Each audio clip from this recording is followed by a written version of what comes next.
Have you ever noticed that some people seem to choose the exact moment they die?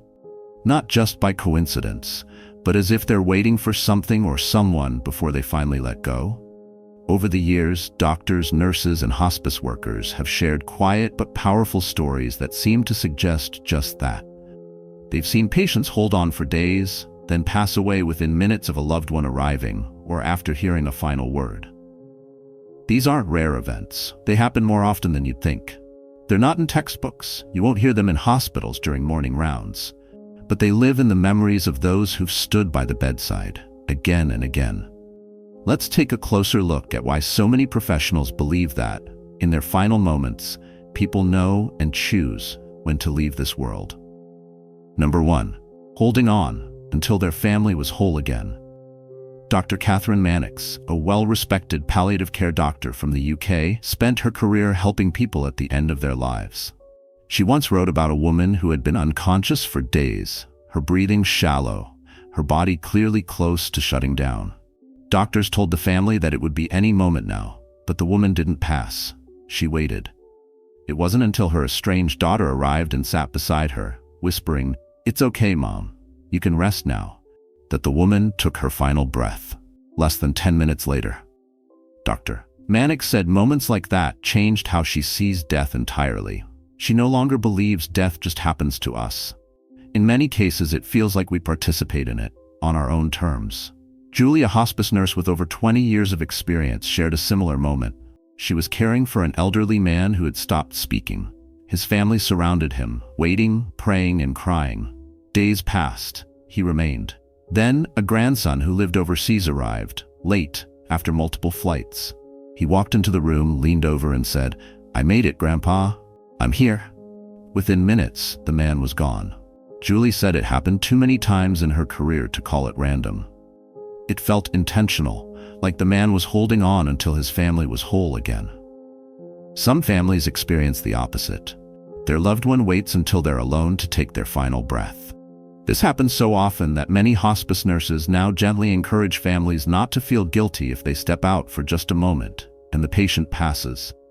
Some say the dying person is protecting them, choosing to go quietly, without the weight of sorrow in the room. Others say it's simply the soul waiting for peace. So why does this happen? Why do some people wait for a specific moment, sometimes hours, sometimes days, before they pass on? Is it love? Is it spirit? Or is there something deeper at work? Dr. Christopher Kerr, a hospice physician and researcher from Buffalo, has studied more than 1,400 end-of-life cases. He found that the vast majority of dying patients reported vivid visions and dreams. Not nightmares, but comforting images of deceased loved ones, pets, or spiritual figures, days or even weeks before death. Many patients said the dreams felt more real than waking life.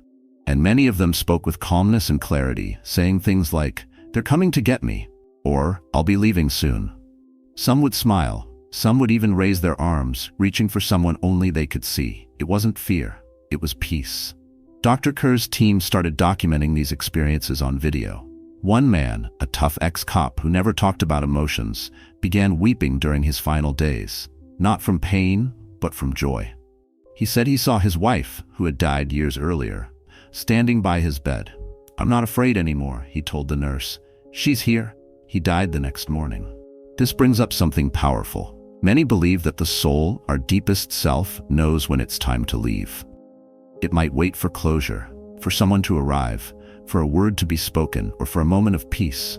Some people even wait for a specific date, a birthday, an anniversary, the birth of a grandchild, and then they go. It's as if something in their spirit says, "Now I can rest." One of the most talked about stories is that of Steve Jobs, the co-founder of Apple. When he died in 2011, his sister Mona Simpson was by his side. In a eulogy she later wrote for the New York Times, she shared something many people still talk about today. Steve Jobs' final words were, "Oh wow, oh wow, oh wow." Those were the last things he said before he passed. No one knows exactly what he saw in that moment, but something or someone must have appeared before him that filled him with awe and wonder. It's not uncommon. Doctors and nurses who have sat with thousands of people during their final moments often say the same thing. Right before death, many people stare into a corner of the room, their eyes wide open, almost glowing. Some smile, some whisper names, some speak languages they never learned. It's like a veil is lifting. Another story comes from hospice nurse Julie McFadden, known online as Hospice Nurse Julie. She has cared for hundreds of dying patients. She shares that it's incredibly common for patients to wait for a specific person to arrive or leave before they pass. One of her patients, an elderly woman, held on for days without dying. Her daughter had been flying in from another state but hadn't arrived yet. The moment the daughter walked into the room, the mother opened her eyes for the first time in hours, looked at her, smiled, and passed peacefully just a few minutes later. It was like she was waiting for that moment. Julie says she's seen the opposite too.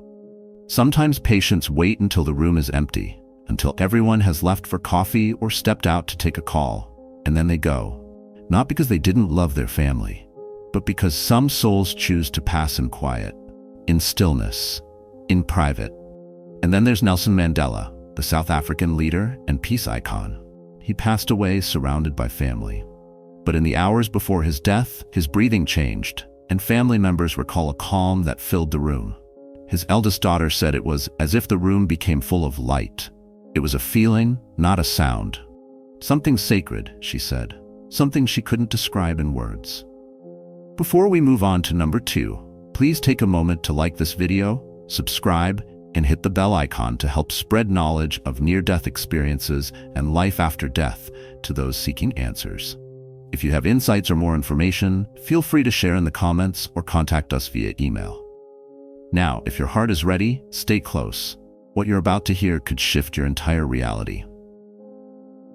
Number 2, cosmic alignment and spiritual reasons. Let's not forget the cosmic and spiritual side of this. Many believe that these choices are influenced by cosmic and spiritual reasons, where the timing of death is seen as connected to cosmic significance and spiritual aligning. Many cultures around the world believe the spirit has its own timing. In Native American traditions, elders are said to return to the ancestors when the circle of their life is complete.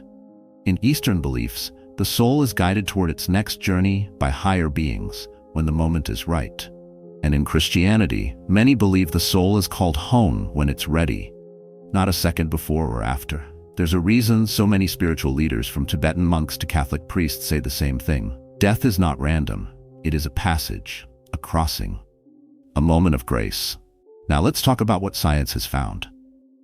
When a person is dying, doctors and researchers have noticed something very unusual. The brain doesn't just shut down. In fact, sometimes it lights up.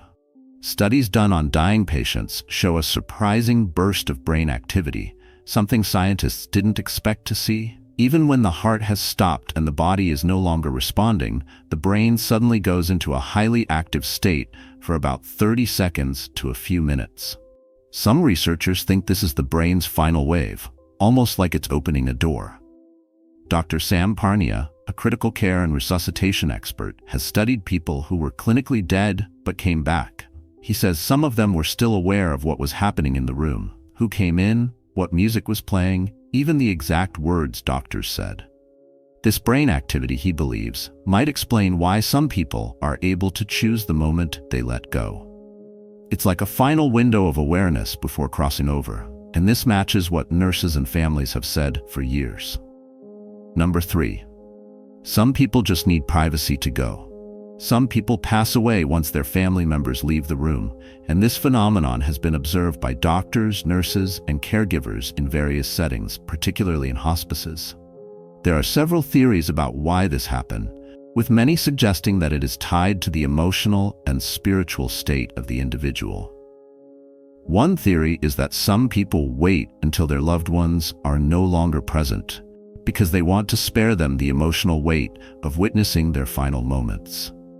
In these cases, the person might feel a deep need to protect their family from the pain of seeing them pass away, choosing to die when they believe no one will be around to see their last breath. Another possibility is that the person has completed their emotional or spiritual journey and feels it's time to let go once they are no longer physically connected to the presence of loved ones. For some, the final moments of life may be a deeply personal experience, where they wish to move on in peace and solitude. There are also stories of people who wait for certain family members to leave, such as after a final conversation or resolution of an issue, and then they pass away, seemingly relieved or at peace. Hospice nurses believe this is a sign that the person was holding on for closure, and once that closure was achieved, they felt ready to move on. Elizabeth Green, whose mother died after a long illness, shared something that stayed with her forever. Her mom was completely unconscious for 2 days. Everyone thought it would happen at any moment, but nothing. Then suddenly, when Elizabeth stepped out of the room to get coffee, her mom passed. "I was gone for 5 minutes," she said. "It was like she waited for me to go." The nurse told her, "Some people just need privacy to go. It's their way of protecting their loved ones from pain." The science may still be catching up, but what we know now is this: death is not just physical. It's emotional, it's spiritual, and sometimes deeply personal. Some people hold on for days. Others go in the middle of the night without a sound. There's no one way. But time and again, doctors, nurses, and loved ones see signs that it's not random, that something bigger is at play, that maybe, just maybe, the soul knows when it's ready to leave. When we lose someone, the grief can feel endless. We ask ourselves all kinds of questions. Why then? Why didn't I get to say goodbye? Was there something I could have done? But when we hear these stories from nurses, doctors, and families, it gives us a different perspective. It helps us see that death isn't always something that just happens. Sometimes it's something a person chooses when they're ready. Robert Andrew, a man in his 90s, he was surrounded by family, holding his daughter's hand. But he held on for days, even as his body weakened. Then, late one night when everyone had gone home to rest, a nurse walked in to check on him. She smiled and said, "It's okay, Robert. You've done enough." Within minutes, he was gone. She believed he was waiting for permission. And when he felt safe, when he heard those words, he let go. There are also stories from people who weren't in the room when their loved ones passed, and they carry guilt. But these stories remind us that maybe our loved ones chose that moment to protect us, to spare us from seeing their last breath. A woman named Janice shared that her father passed just a minute after she left the hospital. She cried, feeling like she missed the most important goodbye. But the hospice nurse comforted her. She said, "He was waiting for you to rest. He didn't want you to carry that memory." And Janice said that changed her entire healing process. She finally felt peace. When we know this, we stop seeing death as something cruel or random. We start to understand that our loved ones might be more in control than we think. That maybe they knew. They knew when it was time. They knew who they wanted there, and they knew how they wanted to go. And even in silence, they said goodbye. All around the world, death is not seen as the end, but a transition. And in many cultures, people believe that the soul has a say in when it leaves. In Japan, there's an ancient belief that the spirit holds on until the moment feels right. In many Japanese homes, families gather, light incense, and speak gently to their loved one as they pass. The family talks to the soul like it's still there. They believe the spirit hears them, feels their presence, and that it waits, sometimes for a specific person, a prayer, or simply peace. A Japanese hospice worker once shared that she had a patient who waited for his estranged son. Everyone thought he would pass days ago, but he held on, weak and barely conscious. Then one morning, the son walked in, sat beside him, and said, "I forgive you." The man shed a tear and let go. In India, many families believe that death is part of a larger cycle, rebirth and karma. But more than that, it's believed that the soul knows when to leave the body. Elders often tell their children to let go when the time comes, to give the spirit permission to move on. There are stories of dying elders who refused food or water, almost as if they were preparing, not because they were sick, but because they knew the time was close. They were making peace with it. One doctor in Delhi shared how a patient simply smiled, folded his hands in prayer, and passed with a sense of grace, like someone who had finished their work here. In many African traditions, the elders say the ancestors come to take the soul home. They say that when the air in the room changes, when the animals get quiet, or a bird sings outside the window, that's a sign the ancestors have arrived. And sometimes people wait for the right sign before they go. One woman in Ghana shared that her grandmother refused to pass until her youngest grandchild, born the week before, was brought to her side. The baby was placed on her chest, she smiled and slipped away. They say she chose to bless the next generation before leaving. Across all these cultures, the idea is the same. People don't just die, they transition, and they know when. There's a sacred rhythm to life and death, and whether it's through a word, a sign, or a silence, the moment we leave this world is often chosen, not by fate, but by the soul itself. A nurse named Maya, who worked for over 20 years in end-of-life care, shared a story about a woman who had been unconscious for 2 days. Suddenly, the woman opened her eyes and said, "I need to wait for my son." Maya called the son, who rushed in from out of town. He held her hand and said, "I'm here, Mom." She nodded and quietly passed. Doctors were baffled. There was no medical reason she should have regained consciousness, but Maya had seen it happen many times. She said, "They choose. Not all of them, but some, they absolutely choose." Number 4. Soul contract. This idea of soul contracts is not only comforting, but also powerful. It suggests that death isn't random or scary, it's part of a larger plan. A plan we have agreed to long before we ever arrived here. This may sound too spiritual for some, but there are stories from across cultures that suggest the same thing. That, on a certain level, we are not powerless in the face of death. That, perhaps, we're more in control than we realize. Hospice nurse Sally Monroe, who has spent years with dying patients, shares her perspective. "There's something about being at that threshold between life and death," she says. "Some people seem to know. And not only do they know when it's their time, but they also seem to be more aware of the presence of spirits, whether that's family members who have passed or something higher, a guiding force. It's a feeling that's hard to explain." Mrs. Sutherland, one of Sally's patients, had been ill for a long time, but her final moments were different from others. Before passing, she told Sally she could see her mother standing at the foot of her bed. Mrs. Sutherland, a devout Christian, smiled peacefully and said, "I'm ready to go with her." Sally, a spiritual woman herself, understood this moment on a deeper level. She believes Mrs. Sutherland's mother had come to take her home, as if they had an unspoken agreement to leave this world together. And just hours later, Mrs. Sutherland passed peacefully in her sleep. But is this idea of soul contracts just speculation? Or is there something to it? The concept of soul contracts resonates with many people who've had near-death experiences, NDEs. People like Dr. Raymond Moody, who is well known for his work on the afterlife and NDEs, often speaks about how people in NDEs report seeing a life review, a time when they relive their lives from a higher perspective. During these reviews, individuals often speak of seeing their life purpose clearly. They understand how their actions and relationships fit into a bigger picture. Some even describe meeting guides or loved ones who help them understand why they went through certain struggles. Could it be that these life reviews are connected to our soul contracts? That the timing of our death is tied to this larger picture, where we know at some deep level when it's time to move on? Dr. Moody himself believes there's more to it than just biology and psychology. The stories I've heard over the years, from people who have had NDEs, suggest that there's something beyond our physical bodies, he says. It's as if we're not just dying randomly. There's a larger purpose at work. And in some cases, that purpose seems to be connected to an agreement made before we were born. So, when we talk about choosing the moment we die, what does this really mean? It's not that we consciously plan our death.